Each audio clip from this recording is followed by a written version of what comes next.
അതിൻ്റെ art director Sunil ജീവിച്ചിരിപ്പില്ല, അദ്ദേഹം മരിച്ചു 2 വർഷം. അദ്ദേഹം തന്നെയാണ് അനന്തപദ്രത്തിൻ്റെ ആർട്ട് ഡയറക്ടർ. അതിന് സ്റ്റേറ്റ് അവാർഡായിരുന്നു ബെസ്റ്റ് ആർട്ട് ഡയറക്ടർ. അപ്പോൾ ഇതും പുള്ളിയെ തന്നെ ഏൽപ്പിച്ചു. അപ്പോൾ ഈ അപ്പാനി ഉണ്ടാക്കാനായിട്ട് ലക്ഷക്കണക്കിന് രൂപയായിട്ടുണ്ട്. കാര്യം കംപ്ലീറ്റ് ഇതിൻ്റെ മുകളിൽ കയറണം, ഫൈറ്റൊക്കെ ഉണ്ട്. അപ്പോൾ അത്രയും സ്ട്രോങ് ആയിട്ട് നിൽക്കണം. ലാസ്റ്റ് അപ്പോൾ ഇരുമ്പിലാണ് അകത്ത് ചെയ്തിരിക്കുന്നത്. പിന്നെയാണ് ബാക്കി കാര്യങ്ങളൊക്കെ ചെയ്യുന്നത്. അപ്പോൾ അപ്പോഴൊന്നും അല്ല അതിൻ്റെ ടെൻഷൻ എടുത്തത്. ഇതെല്ലാം കഴിഞ്ഞിട്ട് സെൻസറിങ്ങിന് വന്നപ്പോഴത്തേക്ക് അവരൊന്നും സെൻസർ ചെയ്യാൻ പറ്റില്ല. എന്താണ് അങ്ങനെ കത്തിക്കാൻ പാടില്ല, അപ്പാനി കത്തിക്കാൻ പാടില്ല. അത് അവസാനം ഒരു പ്രത്യേക മതക്കാർ ഒന്ന് വഴക്കുണ്ടാകും, നിങ്ങൾ ചെയ്യുന്നത് തെറ്റല്ലേ. നമ്മൾ അത് ദൈവമായിട്ടല്ല അങ്ങനെ കാണിച്ചിരിക്കുന്നത്. പിന്നെ ഇത് മട്ടാഞ്ചേരിയിലുള്ള ആഘോഷമാണ്. പിന്നെ നമ്മൾ റെഫറൻസ് വേൾഡിൽ ഇന്ന സ്ഥലത്തൊക്കെ ഇത് ചെയ്യുന്നുണ്ടെന്നൊക്കെ പറഞ്ഞു. എന്നിട്ട് അന്നത്തെ സെൻസർ ഓഫീസിന് ഭയങ്കര പേടി. ശരി, അങ്ങേരെ ബാധിക്കുന്നവരില്ലേ. അങ്ങേരെ അവസാനം നിവർത്തി. ഞാൻ സാർ ഇത് ഇനി പടം റിലീസ് ചെയ്യാൻ കുറച്ച് ദിവസം, ഈ ഒരൊറ്റ കാരണം പറഞ്ഞാൽ റീഷൂട്ട് ചെയ്യാനും പറ്റില്ല, ഇതില്ലാതെ ആ പടത്തിന് ക്ലൈമാക്സും ഇല്ല.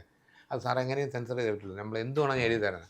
അങ്ങനെ അദ്ദേഹം ഇവിടെ ഈ പറഞ്ഞ മാതിരി മട്ടാഞ്ചേരി CI വിളിക്കുന്നു. ഇങ്ങനൊരു സംഭവം ഉണ്ടോയെന്ന് ചോദിച്ചു. ഉണ്ട് സാർ, എല്ലാ വർഷവും ഇവിടെ ഉണ്ട്, ഇതുപോലെ അപ്പാനിയെ കത്തിക്കുന്നുണ്ട്, അതൊരു ചടങ്ങാണ്. മറ്റു രാജ്യങ്ങളിലൊക്കെ ഉള്ള ഇവിടെ അത് ചെയ്യാറുണ്ട്, കൊച്ചിയിൽ മാത്രമേ അത് നടക്കാറുള്ളൂ, അത് നടണം. അങ്ങനെയാണ്.